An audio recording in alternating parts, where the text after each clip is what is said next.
All right, I just woke up.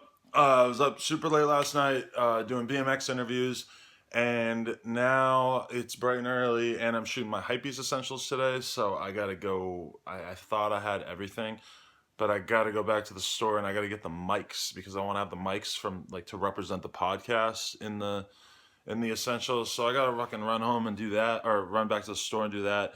I could drive my car, but I'm gonna ride my bike, so that can be the exercise component of my life for the day.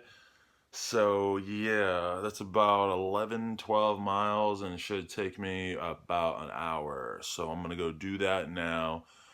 If I were to drive, it would take almost the same amount of time, but this way I can actually get some exercise, and I'm not gonna be listening to music or using my phone for anything because I'm in a fucking grumpy ass, hungry, annoyed morning mood where I just don't want to fucking hear shit. So here I go. And then I got a bunch more shit to do for the rest of the day. So I'm dragging you guys along with me. Let's go. I love riding my bike. And I say this all the time, but I would much rather like ride my bike for an hour to get somewhere than to drive my car for 20 minutes. Even though in this actual scenario, there's not a real time analysis in that way. Is it obvious that I'm high right now? And that also the reason why I forgot these mics last night was probably also because I was high.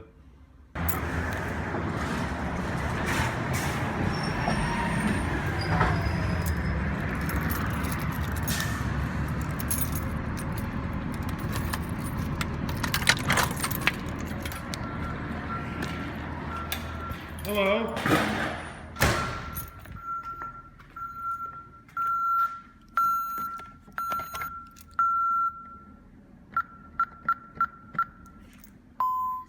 Disarmed. Well, I don't even have to turn the lights on. Also, hi Tony, how you doing?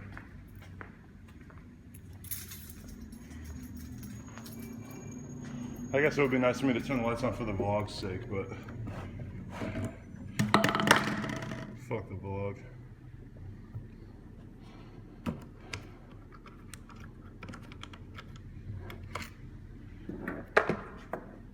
Pretty brutal pedal to get here. I didn't walk up any of the hills, which I normally do, so it was a little change of pace. Made the workout much more intense.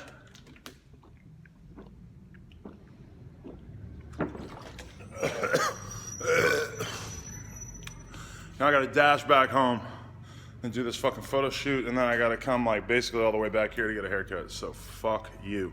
Okay, one other thing I forgot, I gotta buy a bunch of backwood packs because I love them all. I love all the flavors and I want to represent that in this thing, so I gotta come get all the packs down here because down here they got all the flavors.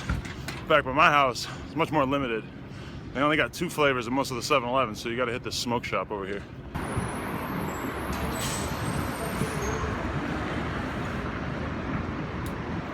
How's it going?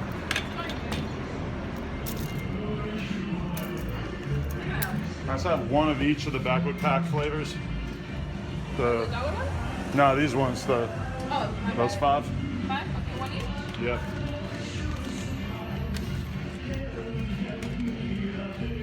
You guys don't have the honey bourbon, huh?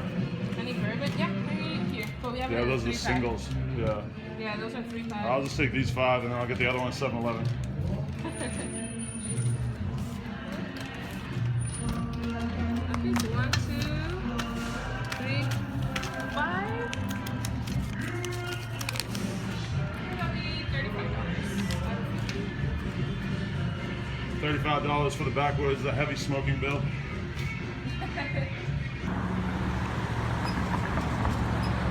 This is a hill that I really don't want to climb because it's fucking huge. And if I climb it, I'm gonna die. But I'm gonna try it anyway. I'm probably gonna give up about halfway. This is the face of a man who gave up a little bit before he thought he was gonna. Still got a ways to go here. It's like I'm on a mountain right now. I got a very dry mouth right now. I feel like a cat. The shadow. I forgot about the shadow. The place where we're gonna shoot the photo from is not on the level, so I guess I'm gonna, well, I guess see what time it is, but I guess I'm gonna get food and then, fuck. Sean Mack! Hey, look. What's up? Dylan.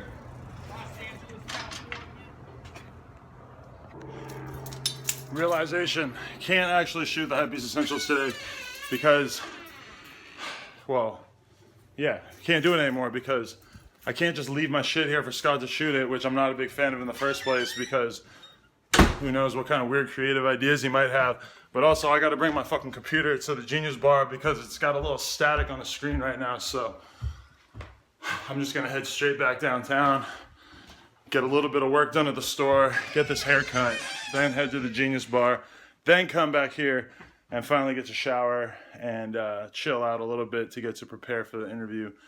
Chilling is, I know chilling doesn't seem important most of the time, but it's definitely important before you do an interview because you don't want to be running around all day up till the very second that you do it. You gotta fucking kind of take a little time to calm down. So try to prioritize that, especially when you're interviewing Jeremy Rogers. All right, so yeah, I'm out of here. So here I am driving back downtown. Still having a hard time wrapping my head around how fucking stupid it was that I pedaled all the way there just to get these mics, just to shoot this thing. Then I get back, realize we can't shoot it because of the fucking light, the sun, the one thing you can't control. And then we can't even shoot it today anyway because I got this Genius Bar appointment. So, going in to get the haircut.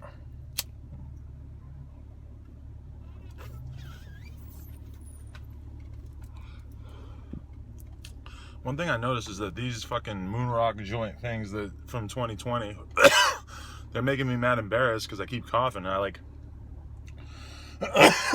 last night, see, here we go again. Last night, I smoked 2 backwoods back to back, let myself in bed, didn't cough once. I was thinking, I'm like, why the fuck do I keep coughing from these things? This is all the fucking hash and the fucking crazy ass shit that they put in this shit. It makes me cough every fucking time. It's embarrassing. Also, this is like the longest light I've ever been in my whole life.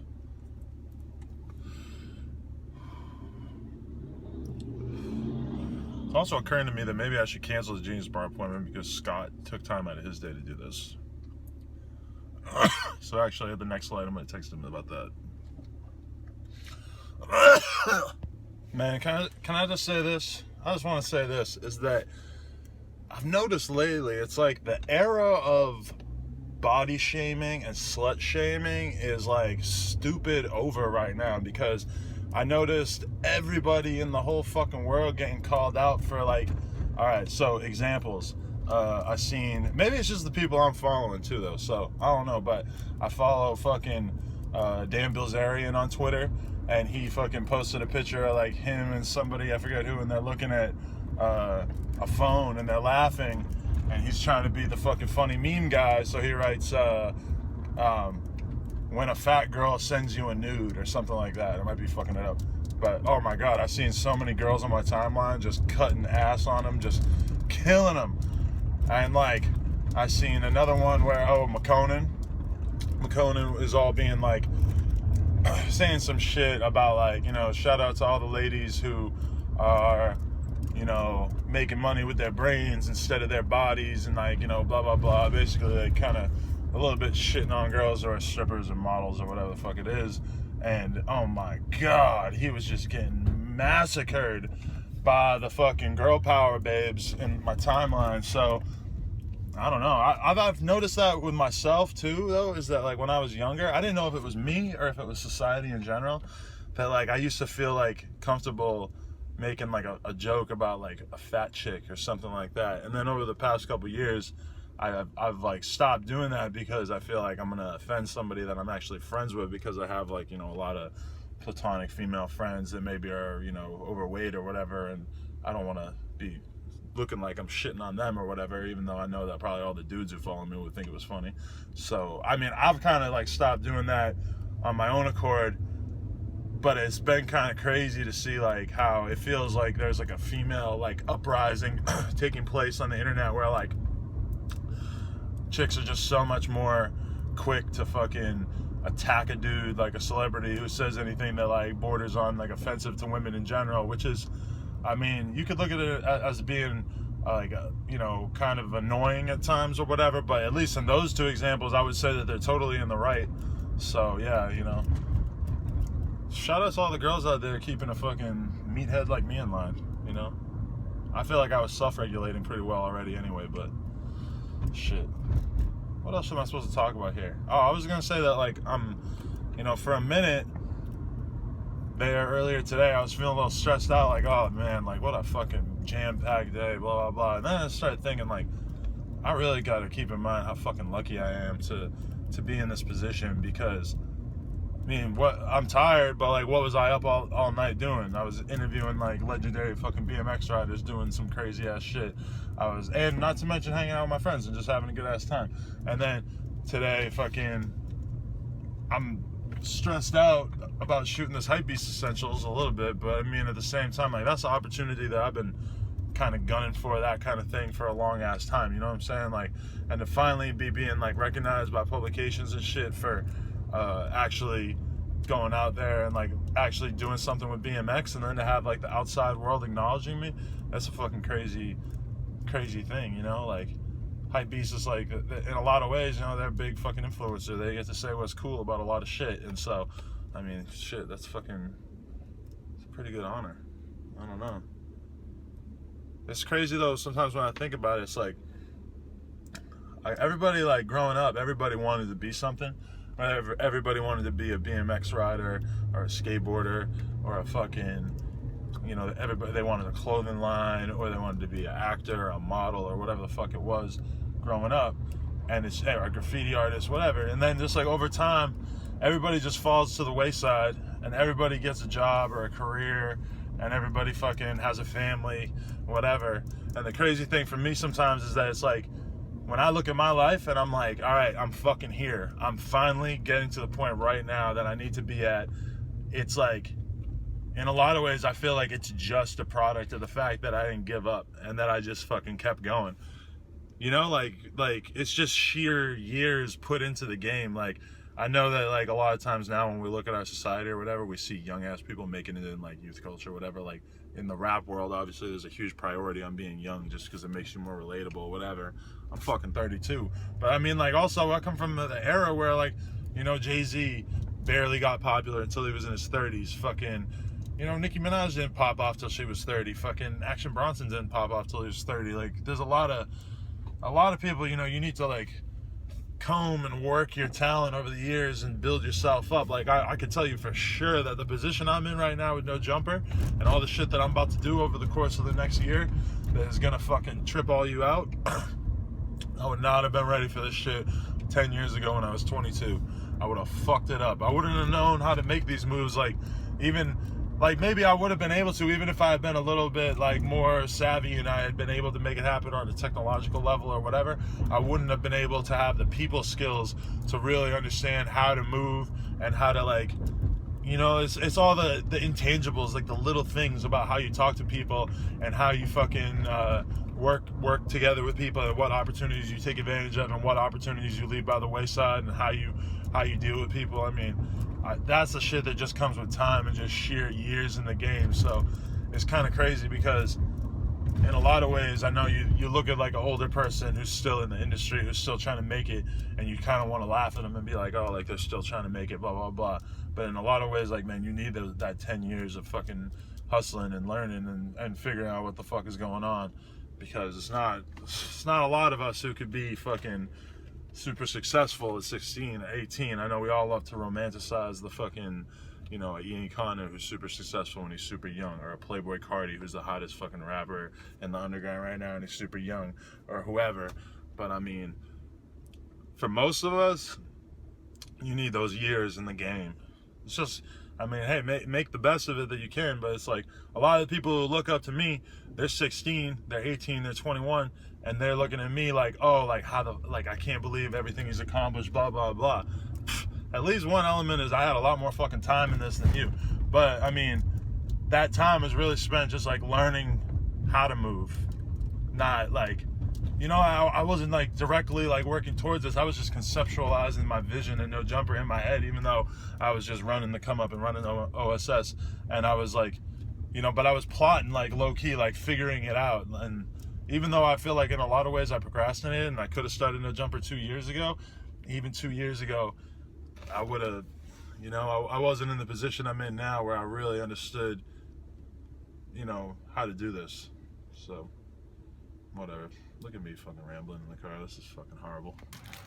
Hey, shout out to the Nickel Diner. This is called the Hangover Helper. It's about a block away from the OSS store in downtown LA. I can vouch for it that it is fucking amazing. Yeah, definitely get this. Also, I'm being informed that the Wi-Fi is not really working, so it really throws a stick in the spokes of my plan. Doesn't it? Doesn't it, Phil? Shout out to Krista from the Nickel Diner, because that was just what I needed at this moment in my life. Caked and dry, fucking dried up sweat.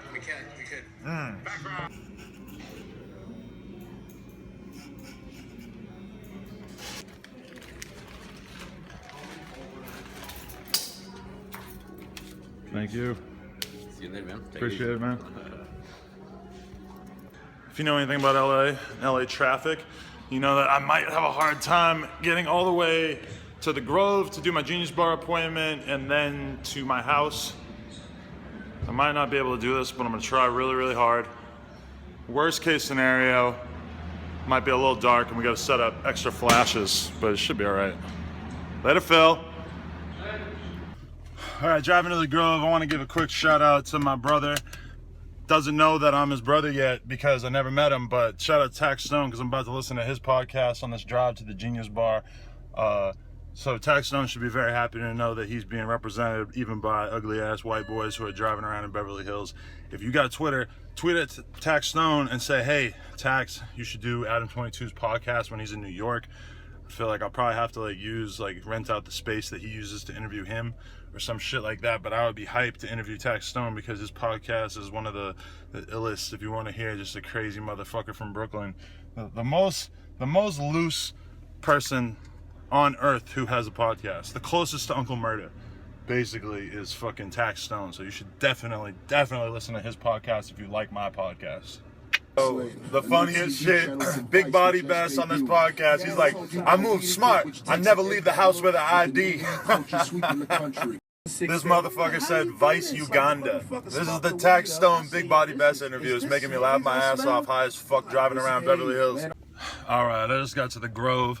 I'm actually almost a half hour early to get my computer fixed up so I can still make it back to the house to do the Hypebeast Essentials. But yo, I just was listening to this fucking Tax Stone podcast. This shit was so fucking funny. It's always good because it's him and Big Body Best. So it's like basically a white guy who's Albanian and a fucking wild ass black dude like Tax. And those are like some of the best conversations in New York is when you get two hood ass dudes but from a different race, and they basically are just like, you know, they're like the most aware of their own racial characteristics ever, and they just love New York so much, and they're just going in on each other. So that's a good ass episode that you ought to listen to if you get a chance. All right, I'm gonna head up in this bougie ass mall and fucking get my shit fixed, and then I'm about to come back out here. And yes, I've been smoking in the car all day, high as fuck, coughing up a storm, talking like Big Body Bass. Goddamn.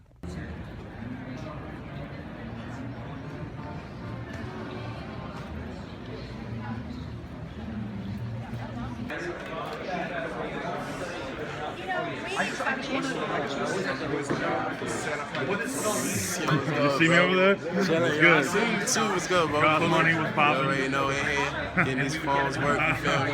Shit all fucked up, but it's all good, man. We out here. I'm at it, man. Look at this. The shadow is still fucked. So basically, I just called Scott and told him that I'm gonna have to wake up in the morning and start observing the shadow and figure out what time it's gonna be gone. That way we can get it done tomorrow, because I'm pretty sure that the only time that the shadow is gonna be gone is gonna be like really early in the morning. All right, so at this point, having given up on the Hypebeast Essentials, I'm home and I'm gonna edit one of the podcasts from last night and then export that. And while that exports, I'm going to read my RSS feed and read Twitter. So this is like me chilling out, but also kind of working. See? Now I'm gonna do some lazy guy stuff. It's 4:30. I don't feel like making food or going grocery shopping or anything, so I'm just gonna go to Chipotle, and I'm gonna leave my phone here because I know if I leave my phone here, then I'll actually read the book that I'm gonna bring with me. Whereas if I bring my phone, I know I'm gonna end up looking at Twitter, which is just, I do enough of that already. Even though I actually haven't really gotten a chance to look at it too much today. Whatever. Also, I just want to say that I'm sacrificing tonight because I could be going to the IDK Jeffrey, Eddie Baker, Black Smurf show and getting stoned as fuck with my ugly ass friends. But instead, I'm doing these podcasts so that you guys can be happy out there watching this kind of stuff. So, also, Fusi posted a new vlog and I just watched it. It was 27 minutes long and it was really, really depressing. I don't know if I could keep watching him. But everybody keeps saying I should interview him for the podcast, so I don't know. Like, I would do it even though I called him a cunt in the other vlog. I don't think he would probably be pissed off about being called a cunt. I don't know. Whatever. All right. I'll see you guys later. Hey, so just so everybody knows, as I failed on many things on this day today, such as driving my laptop off and shooting that photo, but as well, I also failed on doing 2 different podcasts because both of the guests bailed. Dash wants to do it tomorrow. Jeremy Rogers wants to do it tomorrow. I don't know if we're going to do it tomorrow. But instead, we filmed a 2-hour chat with me, Robesman, Catfish, and last name Brunst, who kind of subbed in to give us like a female perspective on everything. So, Alicia. I was saying Alicia, and I said Alyssa before too. She got mad. You're calling her Brunst. But it was very, very interesting. Robesman hit her with the hard-hitting questions, really in your face stuff. So, shout out to anybody who watched this vlog. If you watch Subscribe. the vlog, honestly, that's tight. So, Subscribe. notification gang. My gang. Swag. Thank you.